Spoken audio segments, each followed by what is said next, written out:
Hey everybody, and welcome to this 15 minutes live.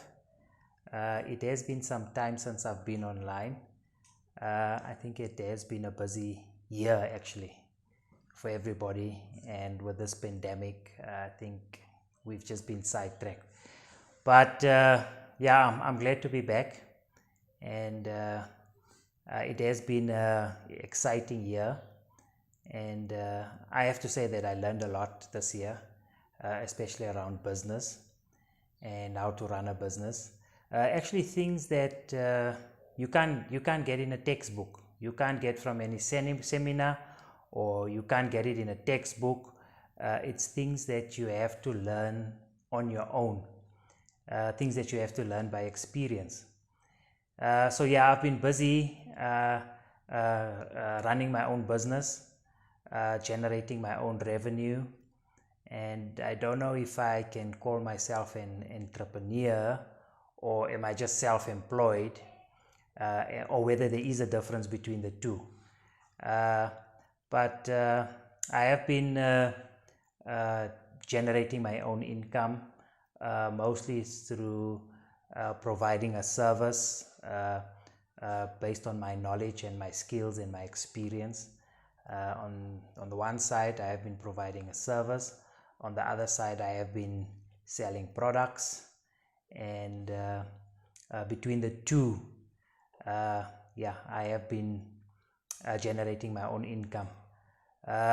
So yeah, very early in my career, I kept on hearing the word, and it was a whole craze and a buzz around diversification, and it never really meant anything to me. But by doing what I was doing in the past 2 years, I could actually see how diversification is actually necessary. So on my side, there's basically three streams of income, and I see it as diversification. The one is a passive income. So that's an income that is generated without necessarily putting very effort, or without putting effort or regular effort into the business. It's like a once-off investment, and that investment works for itself, and it generates its own cash without you being much involved in running that business. Then there's another business where I provide my services, my skills, my knowledge, and my expertise, and I get remunerated for availing myself and providing a service. On the other side, I've been selling products, buying products, and selling products at a profit. And those three streams of income is basically diversifying. So by doing that, I've really learned a lot in business. I've really picked up a lot of experience, and based on the experience that I've gained, I can say that there's no formula. No, there is a formula, but there's no one formula. I think for everyone that runs a business, that's how many formulas there are, because for each is own, and each one will have their own formula. There's no prescript that you can apply. Yes, there's a lot of principles in business, a lot of principles that needs to be followed. There's a lot of guidelines, but there's no success formula. So each one makes their own success, and either you are able to make that success, or you will fail. And if you fail, then you try something else, and you try and create a formula for success. And for each person that has made success of it, their formulas are different from any others formula. Now you can take what others have done, but you can't apply it to the letter into your situation. I think there's too many outside variables, there's too many players and variations and too many impacts that are different for each and every one of us. So I had this person come see me the other day, and this person wanted to start a business and is in need of generating an income. And this person was basically asking me, what should I do? How should I do it? Please help me to tell me. And they kind of said, like, it seems like you have everything nailed down.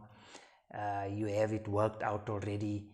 Tell me what to do and tell me how to do it. And do you think this is a good idea? And tell me what is good and what is bad. And to be honest with you, in so much words, I said to the person, like, no one can give you that formula.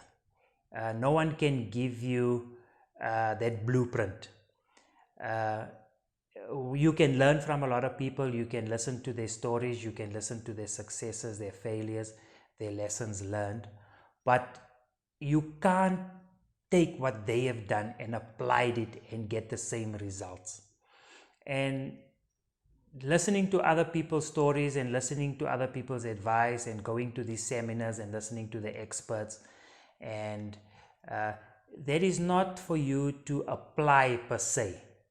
Yes, certain principles you can apply, but you cannot apply that and expect to be successful.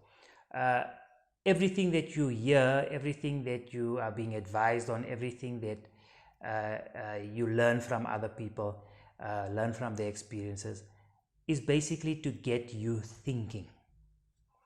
And once you start thinking, you can apply small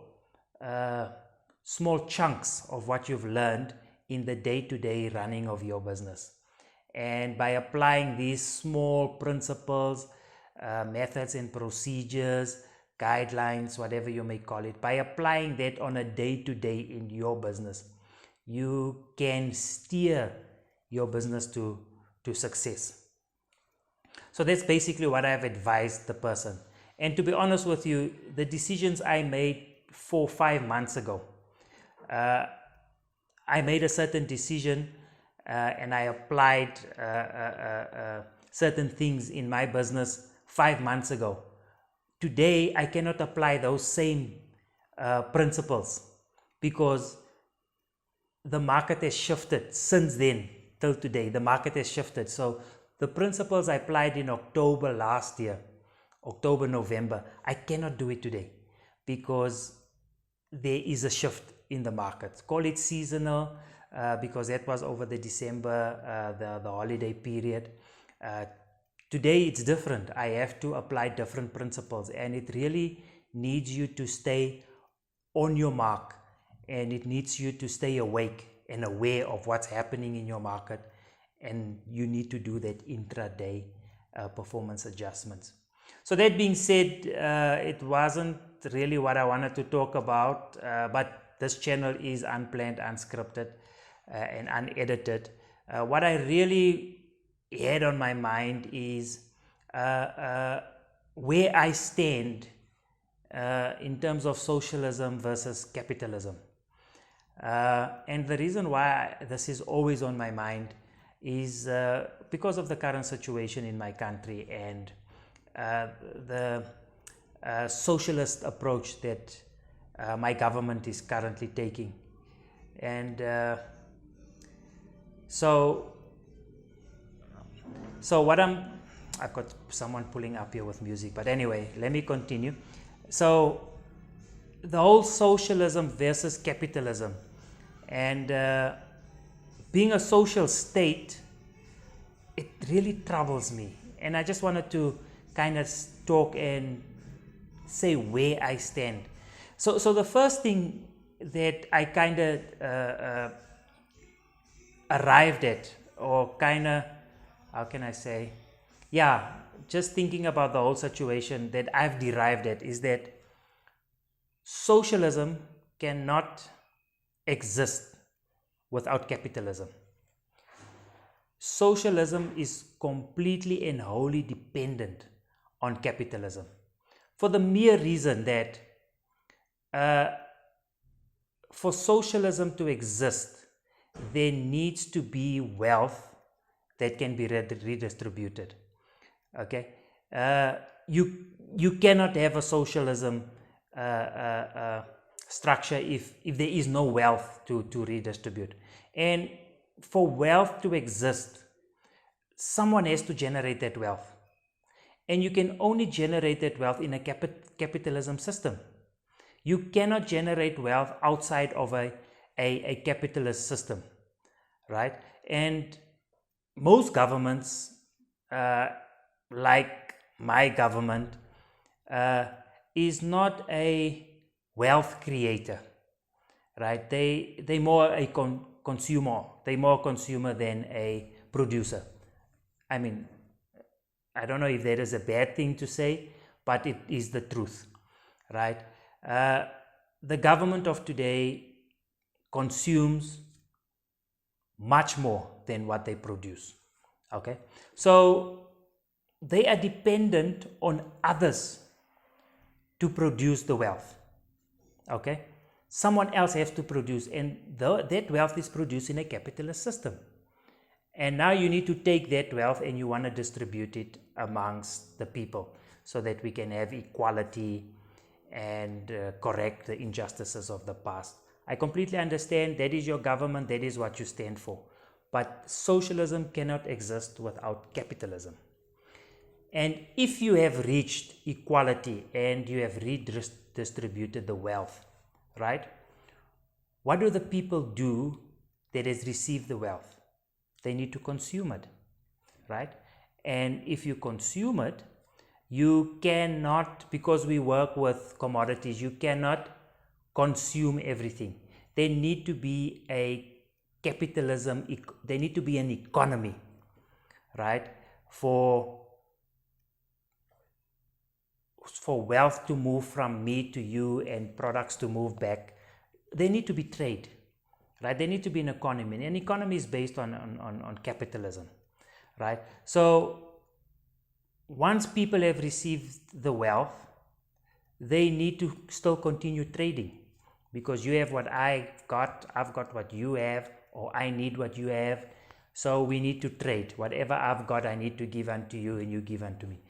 And eventually, right, like in the Bible, the story of the master and the servants, the story that in the Bible, I think it's in Matthew, where the master went on a long trip and he redistributed talents to his servants, and two of the servants doubled their talents, and when the master returned, they could prove that they've doubled their talent, whereas one of them took their talent, buried it into the sand, and when the master returned, the servant just returned exactly what the master, and he was scolded. The others who doubled their talents were praised. The one that buried it got scolded. And this is what's going to happen in a socialist environment. We're still going to trade, and the wealth is going to end up in the hands of these servants who were able to double these type of servants. And the ones that bury their talent or consume their talent, they would just be more dependent on the state. And the state would need more wealth to redistribute, so they'll have to take from these servants who have doubled their talent. You now have to take from them again, and you take from them through taxes, you take from them through, once again, redistributing the wealth. So in my case, to be honest with you, socialism don't work. And if you are a government that builds your mandate based on socialism, I think you're just doing a very big injustice to your people and to your country. Thank you, people. That's my 15 minutes live, and goodbye.